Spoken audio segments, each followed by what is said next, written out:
Derrell Peel, Extension Livestock Marketing Specialist at Oklahoma State University, joins us now. Derrell, cattle markets have been on a relentless climb this spring, fueled by tight supplies, strong beef demand, and a lot of questions about what is next. And that's where I want to head with our conversation, not only here in the short term, but also in the long term. Let's start here, Derrell. From a supply and demand standpoint, what do you think is the biggest driver behind this strength right now, and realistically, how long can we have this last? Yeah, without a doubt, the main driver in this situation right now is the supply side. The big picture is, of course, we've got cow numbers at multi-decade lows.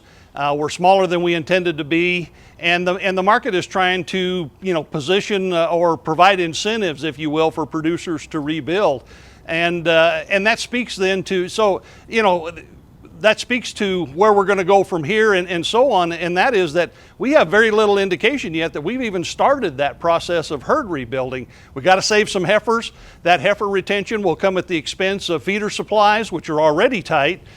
So all of that speaks to the idea that even though these markets are remarkably strong, they've continued to move higher, we still have some strength ahead of us as we squeeze supplies and ultimately beef production down here for an extended period of time. I think it was back in February, Derrell, you wrote about that process of rebuilding the beef cow herd, some of the challenges that come along with that, as you just referenced. But why do you think we are slow at this point here in 2025's version of the cattle markets to rebuild that herd based on the data we've seen coming out from USDA? Yeah, I think it's a combination of factors. It's not just one thing. It's really, the culmination of a whole list of things. Obviously, drought is what got us here, and lingering drought threats has been one of the reasons producers have been pretty cautious, pretty slow to be aggressive about trying to restock. And then when you throw onto that some financial considerations, obviously we've got a fairly expensive process here in terms of interest rates and where we're at with prices these days. So producers are taking it cautiously, bankers are taking it cautiously. And then, there's other things. There's the age demographics of producers, which implies that a lot of these guys are probably thinking about transition at this point. And so when you put all that together, it spells out a fairly slow process that's really in pretty big contrast to what happened about a decade ago when we came out of the low in 2014. Good point.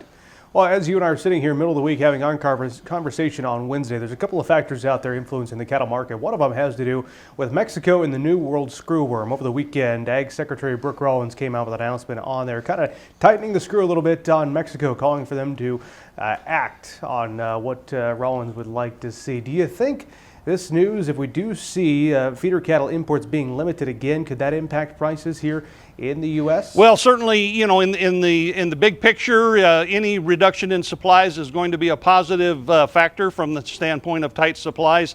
I don't think it's enough numbers that we would really be able to detect a lot of impact. Obviously, it would depend on how long it lasts as well. But the numbers we're talking about here, and even in general, the numbers of cattle we get from Mexico are not huge numbers. If it went on for a whole year, that would be enough to have an impact. But if it's just a few weeks, which it probably would be, then I wouldn't expect that by itself to be a major market mover. I want to squeeze in a viewer question we got in over the weekend as well, Derrell. They were asking about the price for cull cattle. Have you been able to track any metrics on that front? Yeah, in fact, these cull cow prices are just phenomenal. In Oklahoma, for example, the last week, average kind of boning cull cows were bringing very close to $1.50 a pound.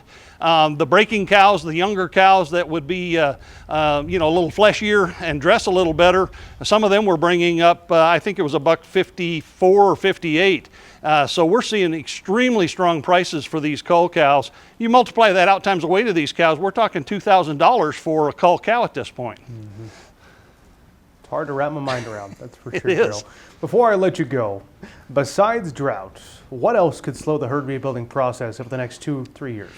Well, right now we're just dealing with a lot of broad-based uncertainty in the general economy.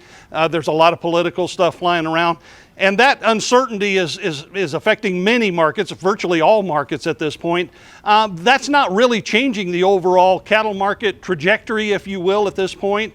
If it were to turn worse in terms of a macroeconomic issue, that would be a problem. But other than that, I think it's a slow grind. Now, we do have some slight indications that maybe we're beginning some heifer retention. And the only real data we have at this point was the April cattle on feed report contained a quarterly breakdown of steers and heifers on feed, and that showed heifers as a percentage of the on-feed inventory to be the lowest in about 5 years. So maybe that thing's beginning to come down. It's not at a level yet that would confirm that we're retaining heifers and rebuilding the herd, but we're moving in the right direction. And of course, cow culling has also been dropping the last year or so. So if those two things move in the same direction and kind of reinforce each other, we might begin the process of herd rebuilding maybe later in the year. We'll keep an eye on that. I teased that was going to be my last question a second ago, but I thought of another one I wanted to get to, Derrell. Obviously, I'm joining you from Nebraska right now. May 1st to May 10th, as we proceed through the month, is kind of what folks will think about turning out to their summer pastures. Give me an update on how that is going down in Oklahoma, as well as your drought situation. Yeah, I tell you what, April turned out to be a very wet month in Oklahoma. We've had continuous rains, or several rounds of rains, I should say, that have been extremely beneficial. So, you know, we're off to a really good start at this point for pasture and hay production. And that's great news, because if you get April and May and June, then even if it turns dry later in the summer, as it often does, even without a pronounced drought, you can kind of get through that if you've made forage early in the year. So I would say at this point, we're in pretty good shape. Derrell, great to visit with you. Thanks for joining us here on Market You Journal. bet. Happy to be here.